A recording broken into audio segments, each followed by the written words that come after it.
June மாதம் 29 திங்கட்கிழமை. புனிதர்கள் பேதுரு பவுல் திருத்தூதரின் பெருவிழா இன்று. நற்செய்தி வாசகம். மத்தேயு எழுதிய தூய நற்செய்தியிலிருந்து வாசகம். அதிகாரம் 16, இறை வார்த்தைகள் 13-19 முடிய. அக்காலத்தில் இயேசு பிலிப்பு செசரியா பகுதிக்கு சென்றார். அவர் தம் சீடரை நோக்கி, மானிட மகன் யாரென்று மக்கள் சொல்கிறார்கள் என்று கேட்டார். அதற்கு அவர்கள், சிலர் திருமுழுக்கு யோவான் எனவும், வேறு சிலர் எலியா எனவும், மற்றும் சிலர் எரேமியா அல்லது பிற இறைவாக்கினருள் ஒருவர் என்றும் சொல்கின்றனர் என்றார்கள். ஆனால் நீங்கள் நான் யார் என சொல்கிறீர்கள் என்று அவர் கேட்டார்.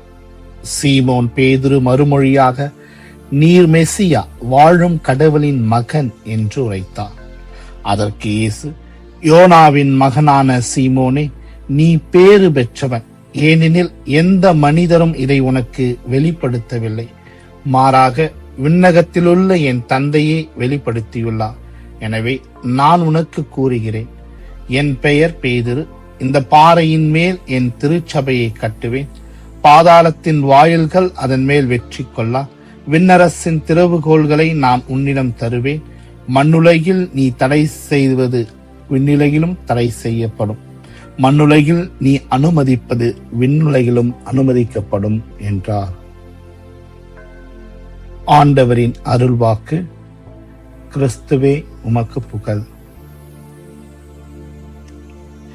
இறையேசுவில் பிரியமுள்ள சகோதர சகோதரிகளே, உங்கள் அனைவருக்கும் புனிதர்கள் பேதுரு பவுல் திருத்தூதரின் பெருவிழா நல்வாழ்த்துக்கள். இன்றைய நற்செய்தியில் இயேசு நம் ஒவ்வொருவரையும் இறை அழைத்தலை பற்றி சிந்திக்க நமக்கு அழைப்பு விடுக்கின்றார். ஒரு பழமொழி இவ்வாறு கூறுகிறது, இன்று செய்யக்கூடியதை நாளைக்கு ஒத்தி வைக்காதே.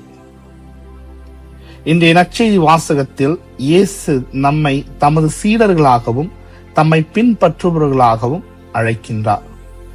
இது எவ்வளவு பெரிய பேரோ அதே அளவுக்கு பெரிய பொறுப்பும் ஆகும். ஏனெனில் அவரை பின்பற்றுவதில் ஒரு அவசர தன்மை உள்ளது. அவரை பின்பற்றுவது எளிதான காரியம் அல்ல. நம்முடைய சொந்த விருப்பங்களையும் நம்முடைய சொந்த தேவைகளையும் நிபந்தனையின்றி அவரிடம் ஒப்படைக்க வேண்டியுள்ளது. ஆண்டவரை பின்பற்றுவதும் அவருக்கு சேவை செய்வதும் தமதாக்கப்பட்ட வேண்டியது ஒன்று அல்ல. நாம் அதை தாமதப்படுத்தவும் முடியாது. பின்னால் வைக்கப்பட வேண்டிய ஒன்றும் அல்ல. அது இப்போதே செய்யப்பட வேண்டிய ஒன்று. உதாரணமாக, 10 கட்டளைகளுக்கு கீழ்ப்படிவது எதிர்காலத்தில் செய்ய வேண்டிய காரியம் அல்ல. அதை நாம் இன்றே கடைபிடிக்க வேண்டும். அதனால்தான் திருப்பாடல் ஆசிரியர் இவ்வாறாக குறிப்பிட்டு காட்டுகின்றார், இன்று அவரது குரலை கேட்டால் உங்கள் இதயங்களை கடினப்படுத்தாதீர்கள். சீடத்துவத்திற்கு ஒரு விலை உண்டு. இயேசுவின் சீடராக இருப்பதற்கு ஒரு விலை உண்டு.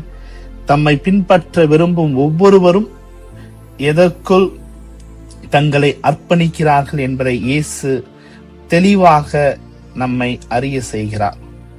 அவர் அவர்களை 2 அம்சங்களில் எச்சரிக்கின்றார்.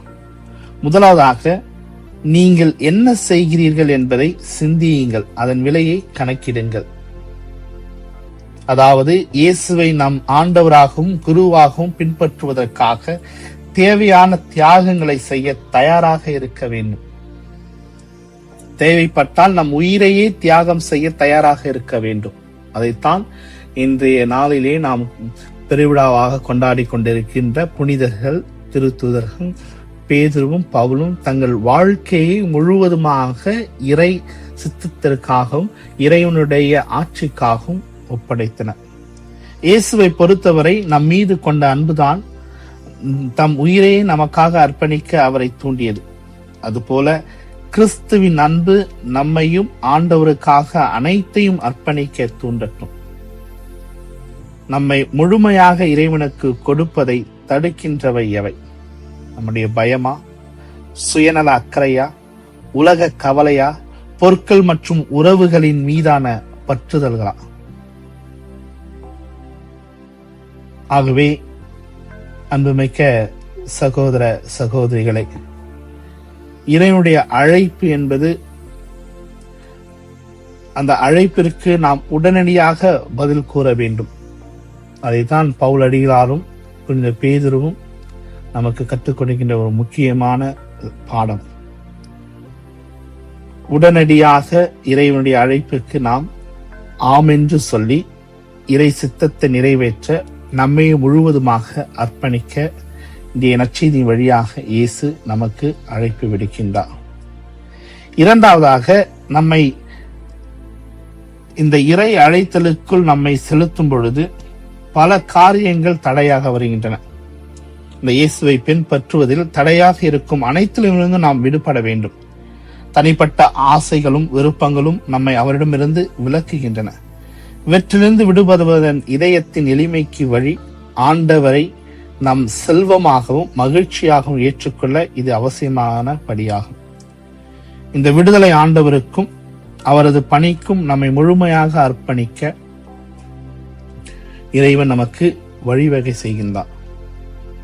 அதனால் தான் குடும்ப உறவுகள் போன்ற மிக வலிமையான மனித உறவுகளை விட இயேசு முக்கியமானவர் என்று அவர் தெளிவாக நமக்கு இன்றைய நற்செய்தியிலே கூறுகின்றார்.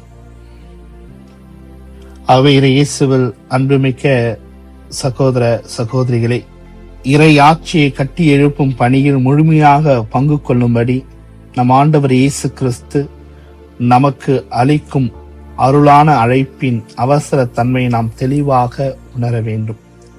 அவருடைய அழைப்புக்கு பிறகு என்று அல்ல, இப்போதே நான் வருகிறேன் என்று நாம் பதிலளிக்க இறைவன் நமக்கு இன்று அழைப்பு விடுக்கின்றார். இன்றே அவரை பின்பற்றுவோம், இன்றே அவருக்காக வாழுவோம், இன்றே அவருடைய அன்பிற்கு நம் வாழ்க்கையை அர்ப்பணிப்போம்.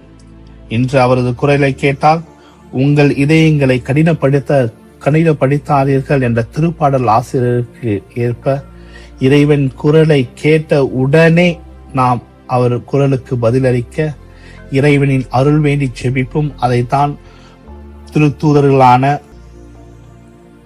புனித பேதுருவும் பவுலும் உடனடியாக இறைவனுடைய அழைப்புக்கு செவிமடுத்து தங்களுடைய வாழ்க்கையை முழுமையாக திருச்சபையை கட்டி எழுப்பதற்காக தங்களை முழுமையாக ஒப்படைத்தினார். இயேசு பேதுருவை நோக்கி, பேதுவே, நீ கற்பாறை உன் மீது என் திருச்சபையை கட்டுவேன் என்று இயேசு குறிப்பிடுகின்றார். ஆகவே நாமும் இறை அருளை வேண்டி செபிப்போம். இறை அழைத்ததற்கு செவிமடுத்து இறைவனின் ஆட்சியை இந்த உலகத்தில் நிறுவிட இறை அருள் வேண்டுவோம். ஜெபம். உன் பெயர் பேதுரு, இந்த பாறையின் மேல் என் திருச்சபையை கட்டுவேன். அன்பு தந்தையே இறைவா, இதோ இந்த காலை வேளையிலே எங்கள் ஒவ்வொருவரையும் இந்த யூடியூப் சேனல் வழியாக கூட்டி சேர்த்தமைக்காக உமக்கு கோடான கோடி நன்றி ஆண்டவரே. இதோ இந்த யூடியூப் சேனல் வழியாக உம்முடைய இறை வார்த்தையையும் இறை சிந்தனையும் இந்த ஜபத்திற்கும் பங்கு கொண்டு இருக்கின்ற ஒவ்வொருவரையும் நிறைவாக ஆசீர்வதியும் ஆண்டவரே. சிறப்பாக புனிதர்களான பேதுரு பவுல் திருத்தூதர்களின் பெருவிழாவை கொண்டாடி கொண்டிருக்கின்ற நாங்கள் 2000 ஆண்டுகளுக்கு முன்பாக அவர்கள் உம்முடைய அழைப்புக்கு ஆம் என்று சொல்லி தங்கள் உயிரையே கொடுக்கும் அளவுக்கு இந்த அழைத்தலை பெரும் பொக்கிஷமாக கருதி தங்களை முழுவதுமாக இறை ஆட்சியை நிறுவுவதற்காக ஒப்படைத்தனர். அதே போல ஆண்டவரே, இன்றைய காலகட்டங்களில் நாங்களும் எங்கள் வாழ்வை முழுவதுமாக உம்முடைய அழைத்தலுக்கு அர்ப்பணித்து வாழ அருள் வேண்டி செபிக்கின்றோம். மேலும் எங்களுடைய திருச்சபையிலே இறை அழைத்தல் மிகுதியாக்க நீரே எங்களுக்கு தேவையான அருள் வளங்களை நிறைவாக அளித்தருள வேண்டி நாங்கள் உம்மிடம் இறைஞ்சி மன்றாடி செபிக்கின்றோம். ஆமென்.